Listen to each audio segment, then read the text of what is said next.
Chapter 3 Chester. Tucker Mouse had been watching the Bellinis and listening to what they said. Next to scrounging, eavesdropping on human beings was what he enjoyed most. That was one of the reasons he lived in the Times Square subway station. As soon as the family disappeared, he darted out across the floor and scooted up to the newsstand. At one end, the boards had separated, and there was a wide space he could jump through. He'd been in a few times before, just exploring. For a moment he stood under the three-legged stool, letting his eyes get used to the darkness. Then he jumped up on it. "Psst," he whispered. "Hey, you up there! Are you awake?" There was no answer. "Psst, psst." "Hey!" Tucker whispered again, louder this time. From the shelf above came a scuffling, like little feet feeling their way to the edge. "Who is that going, psst?" said a voice. "It's me," said Tucker, "down here on the stool." A black head, with two shiny black eyes, peered down at him. "Who are you?" "A mouse," said Tucker. "Who are you?" "I'm Chester Cricket," said the cricket. He had a high musical voice. Everything he said seemed to be spoken in an unheard melody. "My name's Tucker," said Tucker Mouse. "Can I come up?" "I guess so," said Chester Cricket. "This isn't my house, anyway." Tucker jumped up beside the cricket and looked him all over. "A cricket," he said admiringly. "So you're a cricket. I never saw one before." "I've seen mice before," the cricket said. "I knew quite a few back in Connecticut." "Is that where you're from?" asked Tucker. "Yes," said Chester. "I guess I'll never see it again," he added wistfully. "How did you get to New York?" asked Tucker Mouse. "It's a long story," sighed the cricket. "Tell me," said Tucker, settling back on his haunches. He loved to hear stories. It was almost as much fun as eavesdropping, if the story was true. "Well, it must have been 3 days ago," Chester Cricket began. "I was sitting on top of my stump, just enjoying the weather and thinking how nice it was that summer had started. I lived inside an old tree stump next to a willow tree, and I often go up to the roof to look around, and I'd been practicing jumping that day, too. On the other side of the stump from the willow tree, there's a brook that runs past, and I'd been jumping back and forth across it to get my legs in condition for the summer. I do a lot of jumping, you know." "Me too, especially around the rush hour." "And I had just finished jumping when I smelled something," Chester went on. "Liverwurst, which I love." "You like liverwurst?" Tucker broke in. Wait, just wait." In one leap he sprang down all the way from the shelf to the floor and dashed over to his drain pipe. Chester shook his head as he watched him go. He thought Tucker was a very excitable person, even for a mouse. Inside the drain pipe, Tucker's nest was a jumble of papers, scraps of cloth, buttons, lost jewelry, small change, and everything else that can be picked up in a subway station. Tucker tossed things left and right in a wild search. Neatness was not one of the things he aimed at in life. At last he discovered what he was looking for, a big piece of liverwurst which he had found earlier that evening. It was meant to be for breakfast tomorrow, but he decided that meeting his first cricket was a special occasion. Holding the liverwurst between his teeth, he whisked back to the newsstand. "Look," he said proudly, dropping the meat in front of Chester Cricket. "Liverwurst! You continue the story. We'll enjoy a snack, too." "That's very nice of you," said Chester. He was touched that a mouse he had known only a few minutes would share his food with him. "I had a little chocolate before, but besides that, nothing for 3 days." Eat," said Tucker. He bit the liverwurst into 2 pieces and gave Chester the bigger one. "So you smelled the liverwurst. Then what happened?" "I hopped down from the stump and went off toward the smell," said Chester. "Very logical," said Tucker Mouse, munching with his cheeks full. "Exactly what I would have done." "It was coming from a picnic basket," said Chester. A couple of tuffets away from my stump, the meadow begins, and there was a whole bunch of people having a picnic. They had hard-boiled eggs and cold roast chicken and roast beef and a whole lot of other things besides the liverwurst sandwiches, which I smelled. Tucker Mouse moaned with pleasure at the thought of all that food. They were having such a good time laughing and singing songs that they didn't notice me when I jumped into the picnic basket, continued Chester. I was sure they wouldn't mind if I just had a taste. Naturally not, said Tucker Mouse sympathetically. Why mind? Plenty for all. Who would blame you?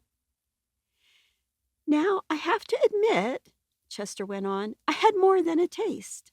As a matter of fact, I ate so much that I couldn't keep my eyes open, what with being tired from the jumping and everything, and I fell asleep right there in the picnic basket. The first thing I knew, somebody had put a bag on top of me that had the last of the roast beef sandwiches in it. I couldn't move. Imagine, Tucker exclaimed, trapped under roast beef sandwiches.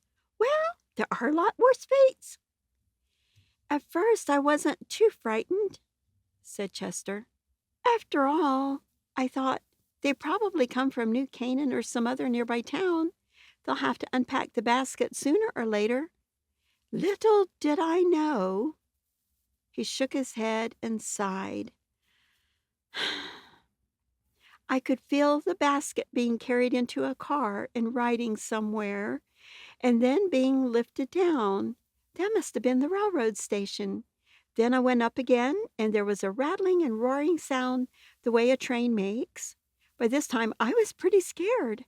I knew every minute was taking me further away from my stump, but there wasn't anything I could do. I was getting awfully cramped, too, under those roast beef sandwiches. Didn't you try to eat your way out? Asked Tucker. I didn't have any room, said Chester. But every now and then the train would give a lurch, and I managed to free myself a little. We traveled on, and then the train stopped. I didn't have any idea where we were, but as soon as the basket was carried off, I could tell from the noise it must be New York. You never were here before? Tucker asked. Goodness, no, said Chester. But I've heard about it. There was a swallow I used to know who told about flying over New York every spring and fall on her way to the north and back. But what would I be doing here? He shifted uneasily from one set of legs to another. I'm a country cricket. Don't worry, said Tucker Mouse. I'll feed you liverwurst. You'll be all right. Go on with the story. It's almost over, said Chester. The people got off one train and walked a ways and got on another, even noisier than the first. The people got off one train and walked a ways and got on another, even noisier than the first. Must have been the subway, said Tucker. I guess so, Chester Cricket said. You can imagine how scared I was. I didn't know where I was going. For all I knew, they could have been heading for Texas. Although I don't guess many people from Texas come all the way to Connecticut for a picnic. It could happen, said Tucker, nodding his head. Anyway, I worked furiously to get loose, and finally I made it. When they got off the second train, I took a flying leap and landed in a pile of dirt over in the corner of this place where we are. Such an introduction to New York, said Tucker, to land in a pile of dirt in the Times Square subway station. Tss, tss, tss. And here I am, Chester concluded forlornly. I've been lying over there for 3 days, not knowing what to do. At last, I got so nervous I began to chirp. That was the sound, interrupted Tucker Mouse. I heard it, but I didn't know what it was. Yes, that was me, said Chester. Usually I don't chirp until later on in the summer, but my goodness, I had to do something. The cricket had been sitting next to the edge of the shelf. For some reason, perhaps it was a faint noise, like padded feet tiptoeing across the floor. He happened to look down. A shadowy form that had been crouching silently below, in the darkness, made a spring and landed right next to Tucker and Chester. "Watch out!" Chester shouted. "A cat!" He dove headfirst into the matchbox. End of chapter 3.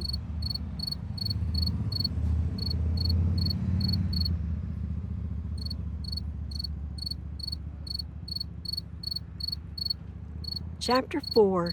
Hairy Cat. Chester buried his head in the Kleenex. He didn't want to see his new friend, Tucker Mouse, get killed.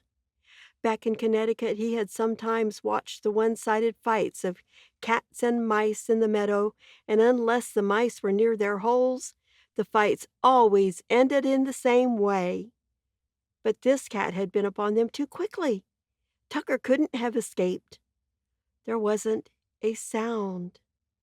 Chester lifted his head and very cautiously looked behind him. The cat, a huge tiger cat with gray, green, and black stripes along his body, was sitting on his hind legs, switching his tail around his forepaws. And directly between those forepaws, in the very jaws of his enemy, sat Tucker Mouse. He was watching Chester curiously. The cricket began to make frantic signs that the mouse should look up and see what was looming over him. Very casually, Tucker raised his head. The cat looked straight down on him. "Oh, him," said Tucker, chucking the cat under the chin with his right front paw. "He's my best friend. Come out from the matchbox." Chester crept out, looking first at one, then the other. "Chester, meet Hairy Cat," said Tucker. "Harry, this is Chester. He's a cricket." "I'm very pleased to make your acquaintance," said Hairy Cat in a silky voice. "Hello," said Chester. He was sort of ashamed because of all the fuss he'd made. "I wasn't scared for myself, but I thought cats and mice were enemies." "In the country, maybe," said Tucker, "but in New York we gave up all those old habits long ago. Harry is my oldest friend. He lives with me over in the drain pipe. So how was scrounging tonight, Harry?" "Not so good," said Harry Cat. "I was over in the Ashcans on the east side, but those rich people don't throw out as much garbage as they should." "Chester, make that noise again for Harry," said Tucker Mouse. Chester lifted the black wings that were carefully folded across his back, and with a quick, expert stroke drew the top one over the bottom. A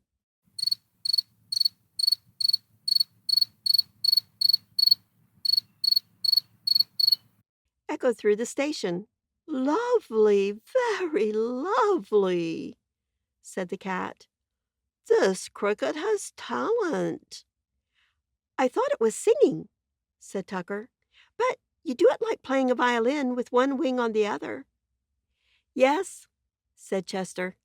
"These wings aren't much good for flying, but I prefer music anyhow." He made 3 rapid chirps. Tucker Mouse and Hairy Cat smiled at each other. "It makes me want to purr to hear it," said Harry. "Some people say a cricket goes chee chee chee," exclaimed Chester, "and others say treat treat treat. But we crickets don't think it sounds like either one of those." "It sounds to me as if you were going crick, crick, crick," said Harry. "Maybe that's why they call him a cricket," said Tucker. They all laughed.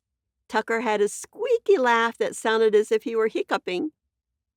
Chester was feeling much happier now.